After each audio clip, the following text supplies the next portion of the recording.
لله رب العالمين والصلاة والسلام على رسولنا الأمين ونبينا محمد وعلى آله وصحبه ومن سار على نهجه بإحسان إلى يوم الدين.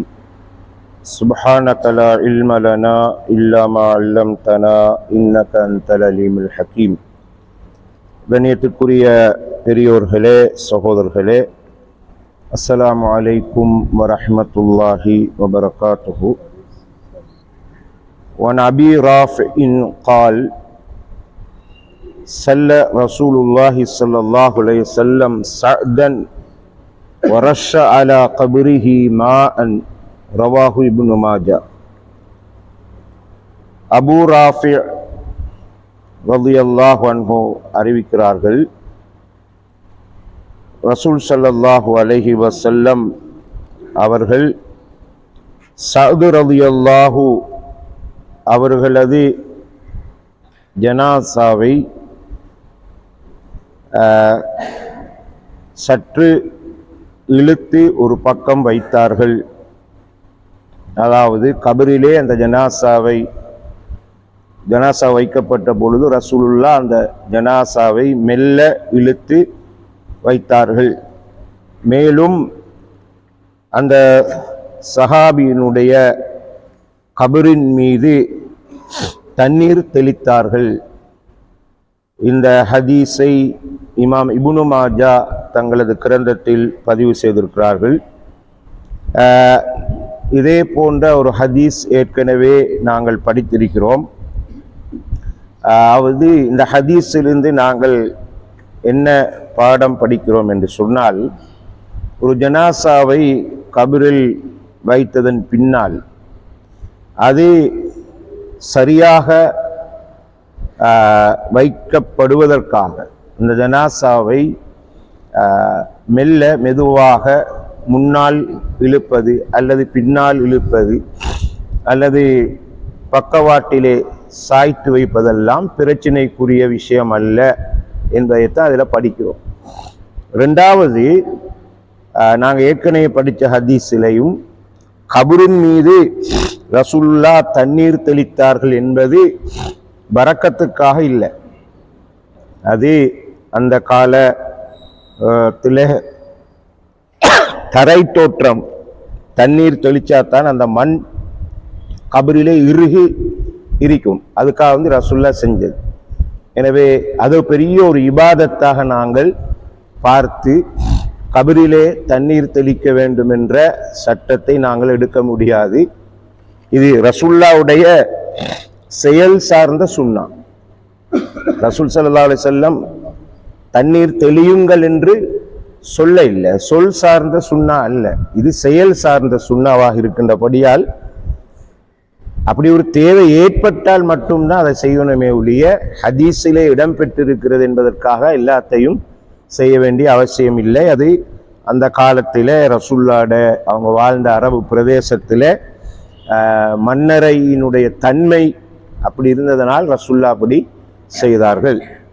وعن أبي هريرة رضي الله عنه أن رسول الله صلى الله عليه وسلم صلى على جنازة ثم أتى القبر فحصى عليه من قبل رأسه ثلاثا رواه ابن ماجه. Abu Hurairah ரலியல்லாஹு அன்ஹு அறிவிக்கிறார்கள், ரசூல் ஸல்லல்லாஹு அலைஹி வஸல்லம் அவர்கள் ஒரு ஜனாசாவுக்காக தொழுகை நடாத்திவிட்டு கபரை நோக்கி வந்து அந்த ஜனாசாவின் தலைமாட்டு பக்கத்திலே 3 முறை மண் போட்டார்கள். இந்த ஹதீஸ் இப்னு மாஜாவில் இடம்பெற்றிருக்கு. அப்போ கபரில் மையத்தை வச்சதுக்கு பிறகு மண் போடுற ஒரு அமைப்பு இருக்குது.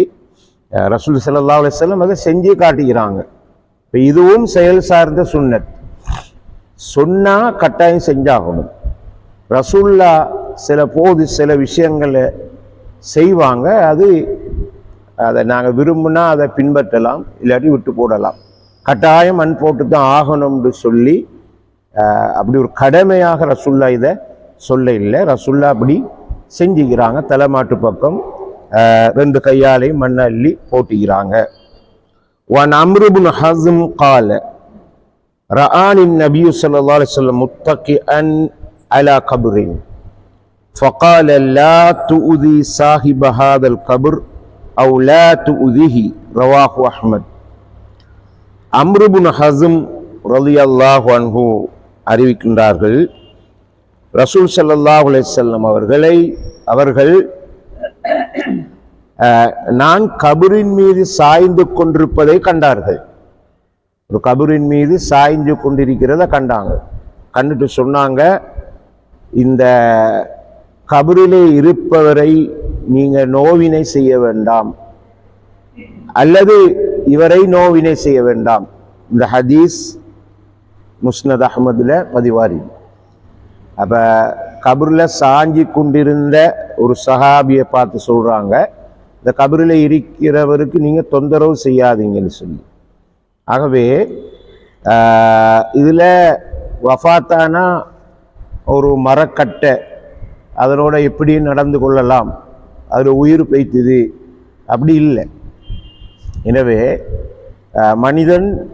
மனிதன் தான் அல்லாஹ் பார்வையில். அவன் உயிரோடு இருக்கிற பொழுதும் மனுஷன்தான், அவன் வஃபாத்தானதுக்கு பிறகும் மனுஷன்தான். எனவே ஸல்லல்லாஹு அலைஹி வஸல்லம் இந்த சஹாபியினுடைய செயலை பார்த்துட்டு சொல்றாங்க, நீங்க அப்படி கபருக்கு மேலே சாஞ்சி கொண்டா இருக்க வேணா, அவரை தொல்லை கொடுக்க வேணான்னு ஸல்லல்லாஹு அலைஹி வஸல்லம் சொன்ன. இதே எல்லாமே நாங்கள் மன்னரையில் மேற்கொள்ள வேண்டிய ஒரு ஒழுங்குமுறைகள். இப்போ நாங்கள் இந்த ஹதீஸோட ஜனாயிஸ் என்ற பிரதான தலைப்பில் மையத்தை நல்லடக்கம் செய்தல் என்ற துணை பாடம் நிறைவடைகிறது. இன்று நாங்கள் புதியதொரு துணை பாடத்தை ஆரம்பித்து வைக்கிறோம். பாபுல் புகாஇ அலல் மையித், மரணித்தவருக்காக அழுதல்ட சட்டம் என்ன, கூடுமா கூடாதா என்ற ஒரு தலைப்பில் முதலாம் பகுதியில் இடம்பெறக்கூடிய முதலாவது ஹதீஸ். அன் அனஸின் கால் தகல்னா மஅ ரசூலில்லாஹி ஸல்லல்லாஹு அலைஹி வஸல்லம் அலா அபா ஸைஃபில் கைனி வகான லிஅரன் இப்ராஹிம். நாங்கள் ரசூல் ஸல்லல்லாஹு அலைஹி வஸல்லம் அவர்களோட அபு சைஃப் அல் கைனி என்பவரிடம் சென்றோம். அவர் ரசூலுல்லாஹ்வுடைய மகன் இப்ராஹிமுக்கு பாலூட்டிய பெண்ணின் கணவராக இருந்தார். இப்ராஹிம் என்ற ஒரு மகன் இருந்தது. அந்த மகனுக்கு பாலூட்டிய பெண்ணின் கணவராக இருந்தார். فأخذ رسول الله صلى الله عليه وسلم إبراهيم فقبله وشمه. அங்க போய் தந்த பிள்ளையை எடுத்து, இப்ராஹிம் என்ற பிள்ளையை எடுத்து முத்தமிட்டு நுகர்ந்தார்கள். அந்த பிள்ளையை முத்தமிட்டு நுகர்ந்தாங்க.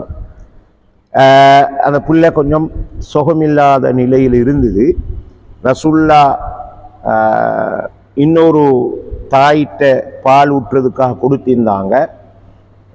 முழுமையாக பால் அருந்துறதுக்கு ஒரு 6 அல்லது 7 மாதம் இருக்கக்குள்ள அந்த பிள்ளை மௌத்தாயிட்டு இப்ராஹிம். அப்ப ரசூல்லா ஒரு ஹதீஸ்ல சொன்னாங்க, சுவனத்தில் அந்த பிள்ளைக்கு பால் ஊட்டக்கூடிய ஒரு தாய் இருக்கிறாள்னு சொன்னாங்க. ஏண்டா 2 வருஷம் பால் ஊட்டுமாறு குர்ஆன்ல அல்லாஹ் சொல்றான் ஒரு பிள்ளைக்கு. அப்படி முழுமையாக பால் ஊட்ட கிடைக்கல. எனவே ரசூல்லா அந்த ஹதீஸை சொன்னாங்க, சொர்க்கத்தில் அப்படி ஒரு பெண் இருக்கிறாள்.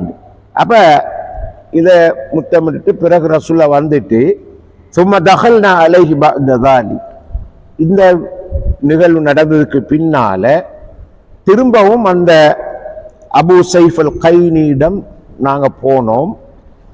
போன நேரம் இப்ராஹிமு யஜூது பினஃப்ஸிஹி யஜூது பினஃபஸிஹி, இந்த பிள்ளையுடைய உயிர்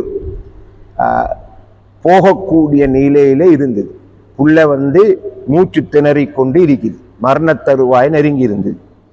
ஃபஜஅலத் ஐனா ரசூலுல்லாஹி ஸல்லல்லாஹு அலைஹி வஸல்லம் தஸ்ரிஃபானி, அல்லாஹ்வுடைய தூதரின் 2 கண்களில் இருந்தும் கண்ணீர் வலிந்தோட தொடங்கியது. பிள்ளைய பார்த்துட்டு ரசூல்லா அழுகிறாங்க.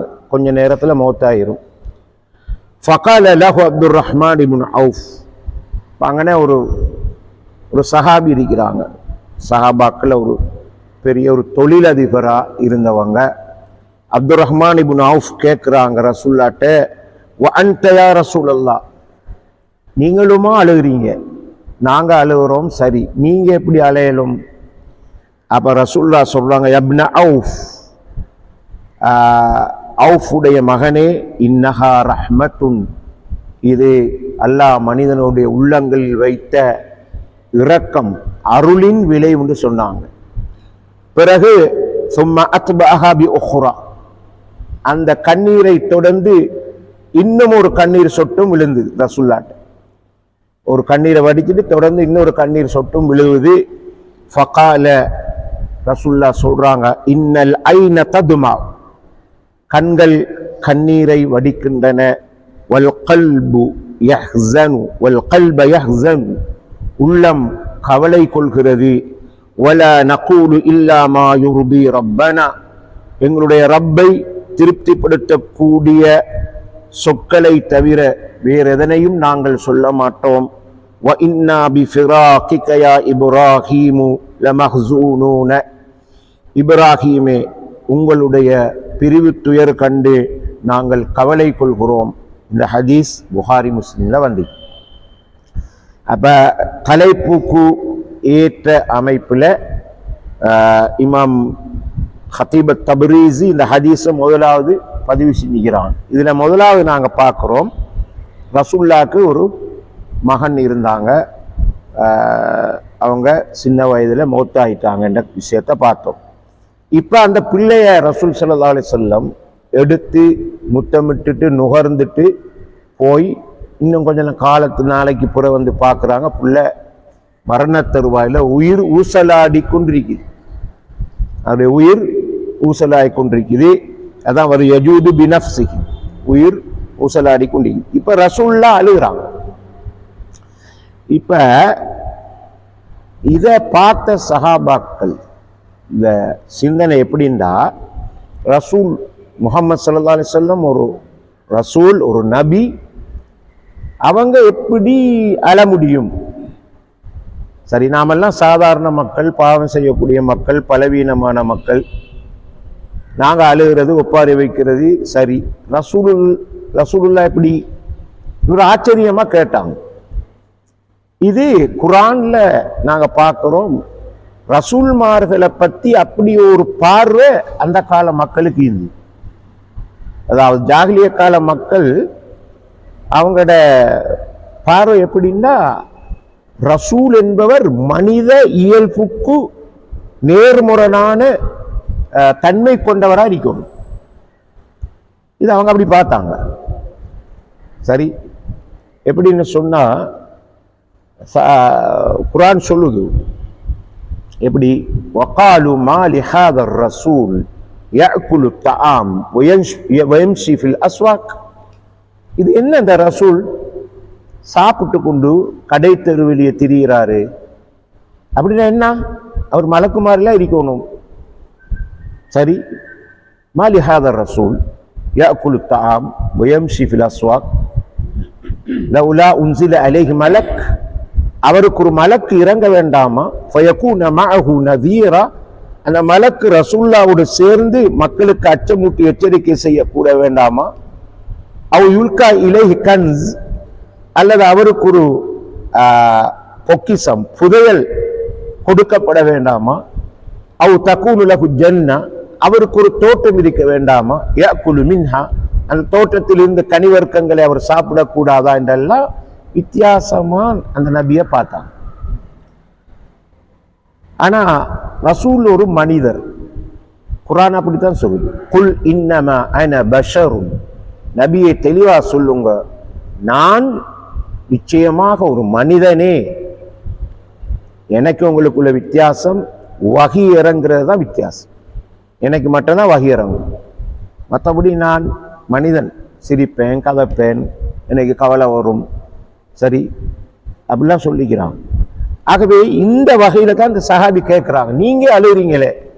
அப்புறம் ரசூலுல்லாஹ் சொன்னாங்க, இது வெறும் கண்ணீர் இல்லை, அல்லாஹ் மனுஷன் உள்ளத்துல வச்சு இரக்கத்துல வெளிப்பாடு, அருளின் வெளிப்பாடு.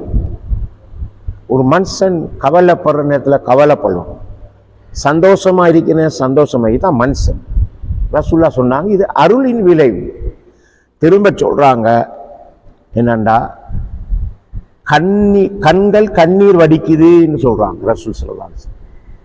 சரி, ரெண்டாவது உள்ளம் கவலை கொள்கிறதுன்னு சொல்றாங்க.